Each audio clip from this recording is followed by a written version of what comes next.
pemerintah harus betul-betul bergerak nyata. Buka lapangan kerja sebesar-besarnya.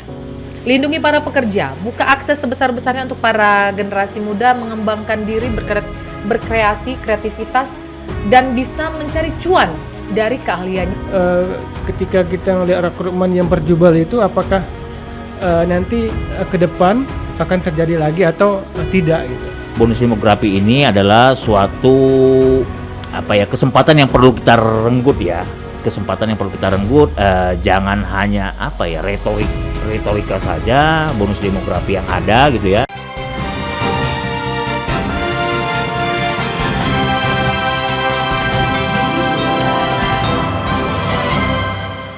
Serius kelola bonus demografi.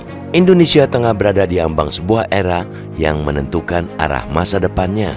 Bonus demografi. Kondisi ini terjadi ketika proporsi penduduk usia produktif 15-64 tahun jauh lebih besar dibandingkan usia non-produktif. Berdasarkan proyeksi Badan Pusat Statistik atau BPS, puncak bonus demografi Indonesia akan terjadi pada rentang 2030-2040. Namun pertanyaannya, apakah negara ini benar-benar siap memetik hasil dari momentum emas tersebut? Secara teoritis, bonus demografi adalah peluang luar biasa. Dengan dominasi penduduk usia produktif, potensi pertumbuhan ekonomi dapat melesat apabila didukung sistem pendidikan dan ketenagakerjaan yang adaptif. Sayangnya, kenyataan di lapangan masih menunjukkan kesenjangan yang mencolok antara potensi dan kesiapan. Data BPS per Februari 2024 mencatat tingkat pengangguran terbuka Indonesia berada di angka 5,32% atau sekitar 7,2 juta orang. Dari jumlah tersebut, kelompok usia 15-24 tahun mendominasi angka pengangguran, menunjukkan tingginya ketimpangan antara angkatan kerja baru dan lapangan pekerjaan yang tersedia. Di sisi lain, sejak 2023, lebih dari 40.000 pekerja terkena pemutusan hubungan kerja atau PHK, terutama di sektor manufaktur, startup digital, dan retail. Kondisi ini menandakan bahwa sistem ekonomi nasional belum mampu menyerap tenaga kerja dalam jumlah besar secara berkelanjutan. Kesiapan pemerintah dalam menyambut era demografi ini pun patut dipertanyakan. Program pelatihan vokasi masih terfragmentasi dan belum menjangkau daerah-daerah tertinggal secara merata. Peta jalan pendidikan nasional belum sepenuhnya berpijak pada kebutuhan industri abad ke-21 dan kurikulum pendidikan kejuruan kerap tertinggal ketimbang perkembangan teknologi yang cepat. Akibatnya, lulusan sekolah dan perguruan tinggi banyak yang tidak memiliki keterampilan sesuai kebutuhan pasar kerja. Wakil Presiden Gibran Rakabuming Raka dalam berbagai forum menyampaikan pentingnya kesiapan digital dan semangat kewirausahaan untuk menghadapi bonus demografi. Ia menekankan pengembangan inkubator talenta muda serta literasi digital sebagai fondasi ekonomi masa depan. Gibran mendorong terciptanya ekosistem startup berbasis inovasi lokal, terutama di sektor pertanian dan UMKM digital sebagai strategi untuk menampung energi produktif anak muda. Sementara itu, Anies Baswedan juga menyoroti pendidikan sebagai pilar utama dalam konteks bonus demografi. Ia mengingatkan bahwa jumlah besar anak muda bukan jaminan kemajuan jika tidak ditopang kualitas. Ia mengkritisi sistem pendidikan yang masih terlalu berorientasi pada hafalan dan belum menciptakan manusia yang berpikir kritis, mandiri, dan kolaboratif. Tanpa reformasi sistemik di dunia pendidikan, bonus demografi hanya akan menjadi beban demografi yang memperparah pengangguran dan kesenjangan sosial. Pandangan keduanya menegaskan bahwa bonus demografi menuntut respons lintas sektor dan pendekatan jangka panjang. Ini bukan sekedar isu kependudukan, tetapi tantangan struktural dalam ketenaga kerjaan, pendidikan, industri, dan teknologi. Sayangnya, hingga kini Indonesia belum memiliki kebijakan terpadu yang benar-benar menjawab kompleksitas tersebut. Rencana Pembangunan Jangka Menengah Nasional atau RPJMN masih terkesan umum tanpa peta jalan yang konkret untuk penguatan sumber daya manusia atau SDM di tingkat akar rumput. Untuk itu, pemerintah perlu melakukan pembenahan serius, mulai dari konsolidasi data kebutuhan tenaga kerja, penyelarasan kurikulum pendidikan dengan pasar kerja, hingga investasi besar-besaran dalam infrastruktur pelatihan dan sertifikasi keterampilan di semua provinsi. Dunia usaha dan masyarakat sipil juga harus dilibatkan secara aktif sebagai mitra pembangunan, bukan hanya sebagai pelaksana pasif dari program pemerintah. Jika Indonesia gagal mempersiapkan diri secara menyeluruh, bonus demografi bisa menjadi ironi demografi. Momentum ini tidak akan datang dua kali. Negara harus berpacu dengan waktu untuk memastikan bahwa ledakan penduduk usia produktif benar-benar menjadi mesin pertumbuhan ekonomi dan kesejahteraan sosial. Kita boleh berkaca dari negara yang berhasil memanfaatkan bonus demografi dan mencapai pertumbuhan ekonomi yang signifikan, antara lain Tiongkok, Korea Selatan, dan Singapura. Upaya mereka menangani bonus demografi boleh kita tiru sesuai kebutuhannya. Oleh karenanya, seluruh pemangku kepentingan pemerintah, swasta, pendidik, dan masyarakat luas agar berhenti melihat bonus demografi sebagai retorika politik belaka.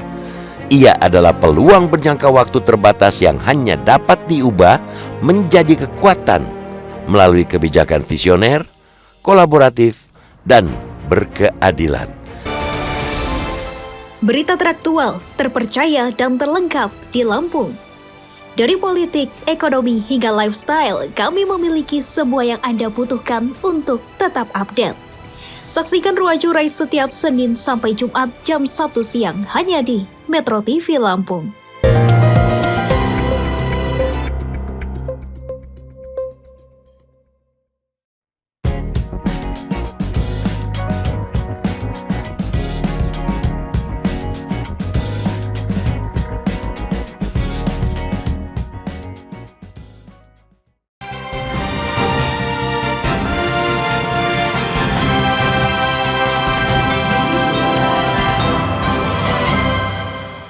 Halo Sobat Lampung Pos, jumpa lagi bersama kami dalam podcast Beda Tajuk Lampung Pos bersama saya Wandi Barboy Silaban. Saya Ricky Marli. Saya Delima Natalia Napitupulu. Iya, kali ini kita teman-teman akan bahas ini ya, yang lagi viral nih dari wakil presiden kita yang milenial nih, yang muda ya. Katanya yang muda yang berbahaya katanya kan gitu kan. Jadi ya kita tahu sendiri ya. Beliau kan ini ya dalam apa katakanlah memberikan monolog ya ataupun menjelaskan tentang sesuatu hal, yaitu mengenai bonus demografi. Itu ditayangkan di YouTube, di video YouTube ya, bagaimana wakil presiden kita ya tadi itu ya yang masih muda itu Gibran Rakabuming Raka itu memberikan motivasi lah ya, atau mengingatkan pentingnya bonus demografi bagi Indonesia, khususnya menyambut tahun 2030 ya, yang dianggap sebagai puncak bonus demografi Indonesia. Kenapa disebut puncak bonus demografi Indonesia? Karena tahun 2030 itu dianggap sebagai angkatan mudanya itu angkatannya penduduk yang berusia produktif gitu ya, usia produktif di tahun 2030 itu lebih banyak ketimbang yang non produktif gitu ya, yang usia senja, anak-anak seperti itu. Jadi itulah yang dibahas oleh wapres kita Gibran ini. Nah, dari video monolog yang sudah beredar itu kan, itu mungkin yang paling menanggapi agak serius itu adalah mantan gubernur DKI Jakarta Bapak Anies Baswedan. Itu ya, bonus demografi itu bukan hanya suatu berkah, tapi itu juga suatu ujian gitu ya. Jadi itu tanggapan dari Pak Anies. Jadi kita perlu juga ketika Gibran menekankan pentingnya ayo yang muda terus produktif, ayo kita genjot terus ini bagaimana produktivitas kita khususnya di usia muda. Tapi Anies juga mengingatkan ya, jangan hanya kita menyerukan soal kaum muda yang terus produktif, tapi juga perhatikan juga bagaimana psikologis mereka, bagaimana kondisi yang ada saat ini. Misalnya kita tahu sendiri di mana-mana banyak terjadi PHK dan lain sebagainya. Nah, itulah gambaran kurang lebih ya teman-teman ya dari pernyataan antara Gibran, kemudian sedikit ditanggapi oleh Pak Anies gitu ya, mengenai bonus demografi. Sekali lagi bonus demografi. Nah, kalau dari teman-teman seperti apa ini pandangan tentang bonus demografi yang disampaikan oleh Wapres kita Gibran? Ya, kalau saya memang melihat bahwa Bapak Wapres kita ini sangat mempesona ya. Karena apa? Apapun yang dilakukan itu biasanya akan viral gitu ya. Netizen itu selalu tertarik untuk mengetahui, untuk melihat lebih dekat apa-apa saja yang dilakukan, bahkan sampai ke konten yang dibuat oleh Bapak Wapres. Termasuk dengan tadi konten monolog ya tentang bonus demografi Indonesia yang akan menjelang di 2045 ya, mulai 2020 sampai 2045. Dan lucunya bukan hanya konten atau isinya saja yang diperhatikan oleh para warganet, netizen, tapi justru like dan dislike-nya gitu ya. Sampai akhirnya sang Wapres menyembunyikan jumlah like dislike-nya. Ya, kalau saya pribadi begitu ya, sebenarnya itu tidak perlu disembunyikan, karena kalau disembunyikan justru akan menggiring opini netizen untuk hal-hal yang lebih liar lagi gitu ya. Kita tahu sendiri bahwa netizen kita itu maha benar gitu ya, dan kritis sekali. Biarkan saja sebenarnya like dislike itu tetap terpampang supaya banyak netizen lainnya juga yang bisa fokus pada kontennya sebenarnya. Ada hal baik yang saya lihat sebenarnya dari konten monolog tersebut saat Bapak Wapres itu menjelaskan tentang bonus demografi dari kacamatanya. Ia melihat bahwa bonus demografi itu sebenarnya sebagai suatu potensi besar. Ini adalah fenomena yang langka katanya, karena saat 2030-2045 jumlah warga Indonesia yang ada pada usia produktif itu sangat besar. Kalau tidak salah sekitar 208 juta jiwa kalau saya tidak salah ya. Dan dalam konten tersebut Bapak Wapres memperlihatkan bahwa dirinya sangat optimistis terhadap bonus demografi ini. Ini adalah potensi besar kata beliau, dan harus memang dikelola dengan baik. Ini akan menjadi kesempatan bagi bangsa ini untuk meningkatkan produktivitasnya, untuk meningkatkan daya saingnya. Namun memang seperti tadi dikatakan oleh Bang Barboy, bahwa memang ada pandangan yang sedikit berbeda dari Bapak Anies Baswedan ya. Seperti mengomentari atau menanggapi atau merespon dari konten atau pendapat dari Bapak Wapres, bahwa Pak Anies mengatakan ini bukan sekedar potensi saja, tapi justru ini adalah ujian, katanya begitu. Saya sepakat kali ini dengan Pak Anies, karena memang saya melihat bahwa ini adalah ujian. Salah langkah, salah kelola, salah manajemen dari sekarang, ya bonus demografi bukan justru menjadi potensi, justru malah bisa menjadi malapetaka. Sudah ada banyak negara lain yang memang sudah mengalami bonus demografi terlebih dahulu, namun terbukti belum juga beranjak dari negara berkembang menuju negara maju. Nah, sekarang Indonesia, seperti yang dikatakan oleh Bapak Wapres, itu sebenarnya punya kesempatan yang langka. Bonus demografi yang bisa mengoptimalkan daya saing, produktivitasnya, sehingga bisa membawa bangsa ini menuju negara maju, dari negara berkembang menuju negara maju. Tapi apakah cukup hanya optimistis saja? Tentu tidak menurut saya teman-teman ya. Karena dibutuhkan langkah-langkah konkret seperti yang dikatakan oleh Bapak Anies Baswedan, bahwa ini adalah ujian. Pemerintah harus menunjukkan keberpihakannya, bukan sekedar wacana saja. Pemerintah harus betul-betul bergerak nyata. Buka lapangan kerja sebesar-besarnya. Lindungi para pekerja, buka akses sebesar-besarnya untuk para generasi muda mengembangkan diri, berkreasi, kreativitas, dan bisa mencari cuan dari keahliannya. Mungkin sekarang yang lagi happening, yang lagi marak adalah dunia digital ya, usaha di dunia digital, startup. Nah, sebenarnya ini adalah kesempatan kita juga karena kita memiliki wapres yang juga masih dari kalangan muda. Kita optimis juga bahwa Bapak Wapres dan segenap menteri itu bisa merancang dari sekarang bagaimana caranya supaya negara ini memberikan kesempatan yang sangat besar untuk pengembangan bisnis digital, startup. Karena kita tahu dari situ muncul banyak pengusaha-pengusaha muda yang sukses yang juga bisa memberi sumbangsih nyata bagi pembangunan dan peningkatan ekonomi bangsa kita. Jadi memang yang utama sih menurut saya saat ini, selain pendidikan yang berkualitas, pemerintah harus membuka akses sebesar-besarnya bagi para generasi muda kita mengembangkan bisnis digital, teman-teman. Kalau menurut Kak Riki bagaimana nih? Iya, benar sekali Kak Dela. Memang setiap apa yang dikatakan oleh Wapres kita Gibran itu memang selalu viral ya.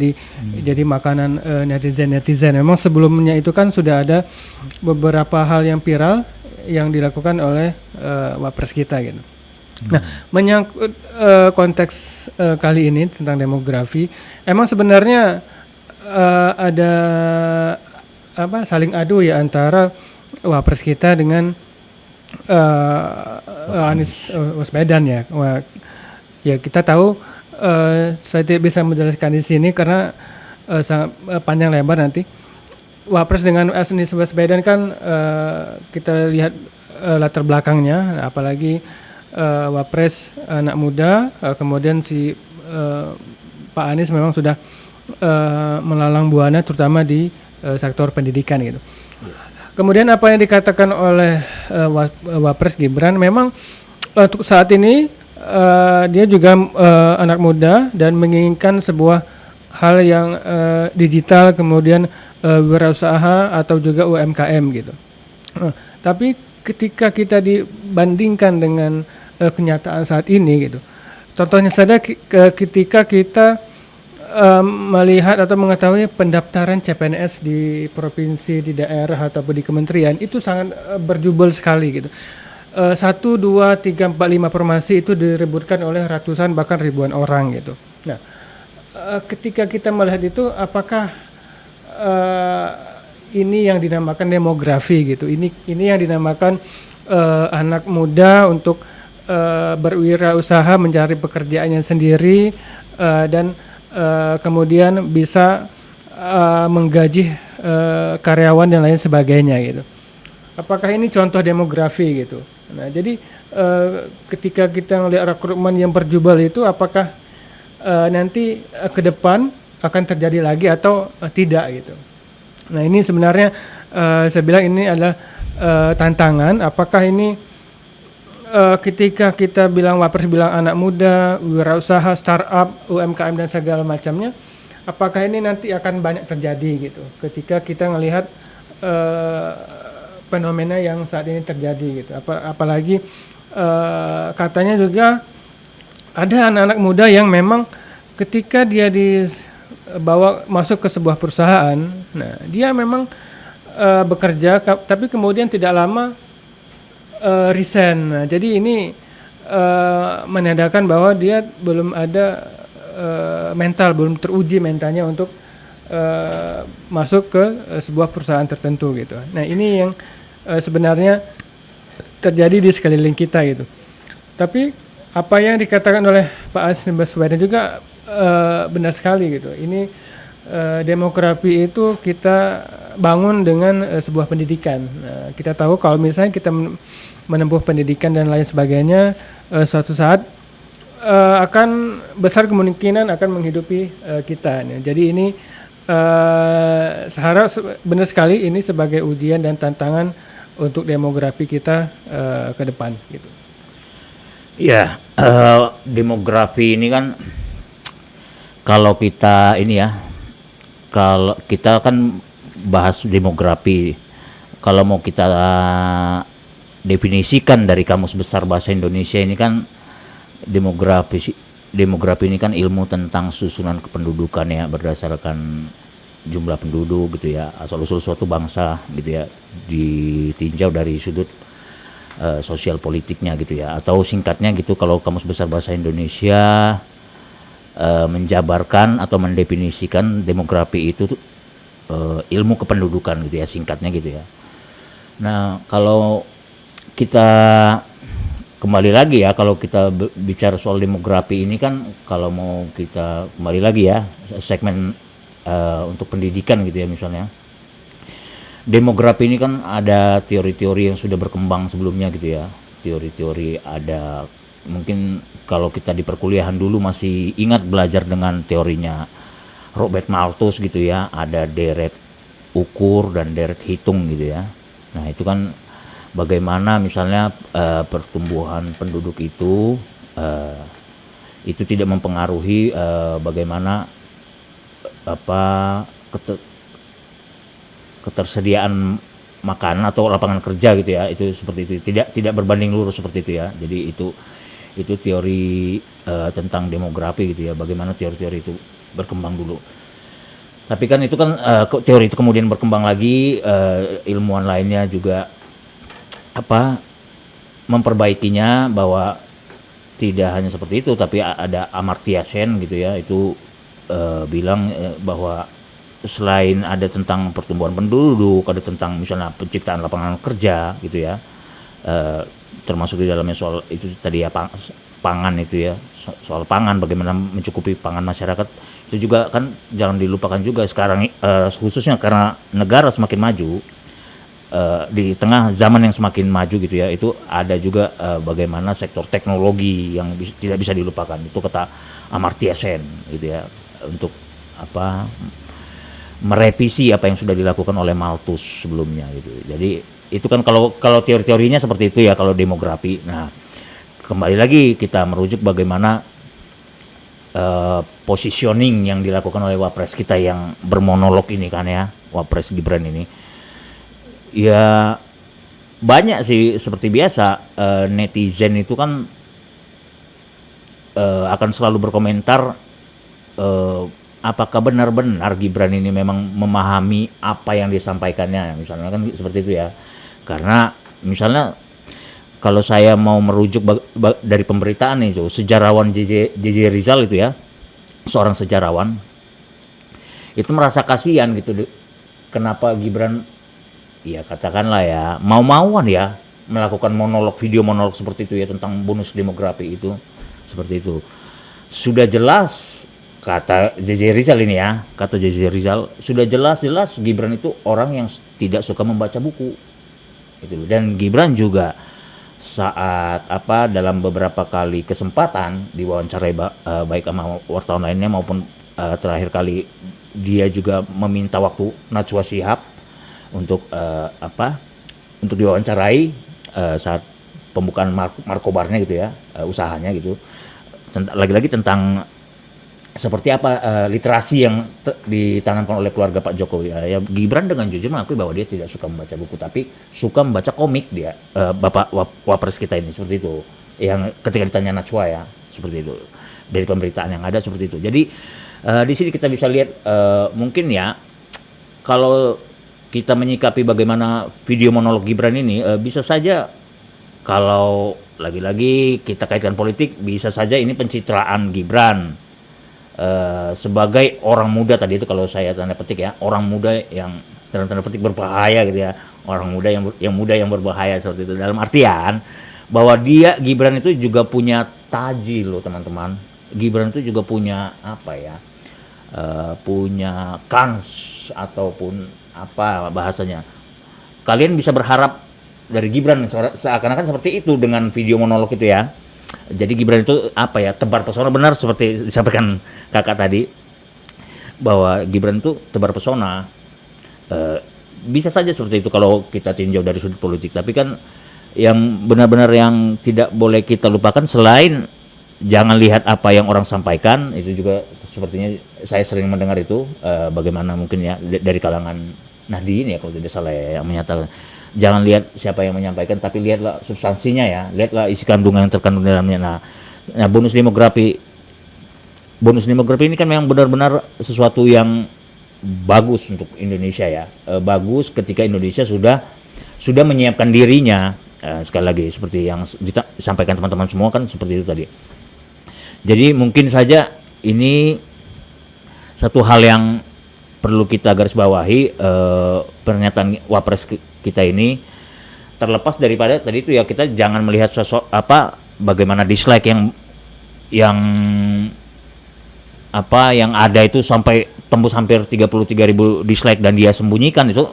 Saya kira itu ya biasalah ya, namanya warganet itu selalu begitu menanggapi suatu video, apalagi kan itu kan yang menyampaikan bukan orang biasa-biasa saja gitu ya. Nah mungkin ya lagi-lagi zamannya seiring perkembangan teknologi yang semakin masif, tapi juga ini juga memang zamannya memang seperti itu ya, tidak ada lagi pengekangan gitu seperti itu. Jadi ya saya kira itu hal-hal yang wajar saja kalau soal tanggapan dari warganet yang beragam itu. Ya mungkin itu ya teman-teman ya. Jadi kita masih melihat ini sebuah bonus demografi ini adalah suatu kesempatan yang perlu kita renggut ya. Kesempatan yang perlu kita renggut, jangan hanya retorika saja bonus demografi yang ada gitu ya.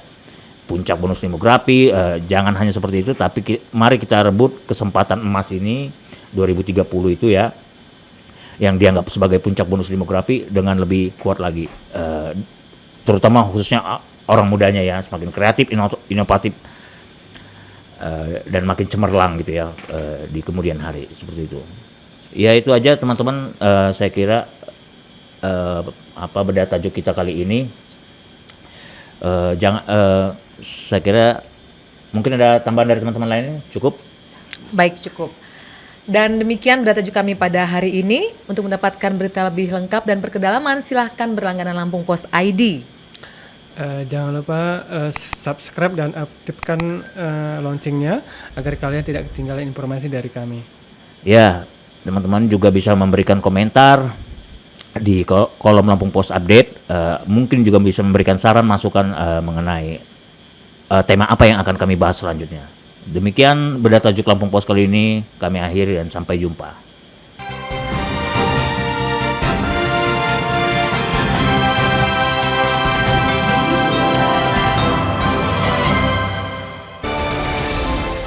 Berita teraktual, terpercaya dan terlengkap di Lampung. Dari politik, ekonomi hingga lifestyle, kami memiliki semua yang Anda butuhkan untuk tetap update. Saksikan Ruaju Rai setiap Senin sampai Jumat jam 1 siang hanya di Metro TV Lampung.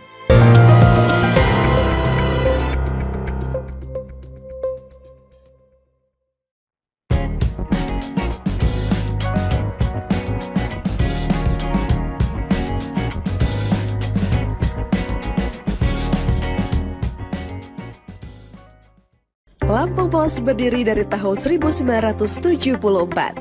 Telah menjadi sumber informasi terpercaya bagi masyarakat Lampung selama lebih dari 4 dekade. Berawal dari surat kabar cetak, Lampung Pos terus beradaptasi dengan perkembangan zaman. Menyongsong era digital 5.0, Lampung Pos terus berbenah diri untuk tetap relevan. Dengan adanya platform digital, Lampung Pos menyajikan informasi yang akurat, objektif, dan berimbang, serta memperluas jangkauan pembaca. Lampung Pos dapat diakses melalui sosial media, laman Facebook, Instagram, dan TikTok. Lampung Pos memiliki One Click, koran cetak dan digital, Metro TV Lampung, Radio Sai 100 FM, Lampos Event Organizer, dan Lampos Publishing. Lampung Pos, jendela informasi Lampung. Menuju era digital 5.0, Lampung Pos berkomitmen untuk menyajikan informasi yang akurat, objektif, dan berimbang, serta membangun platform diskusi dan interaksi yang bermanfaat bagi masyarakat.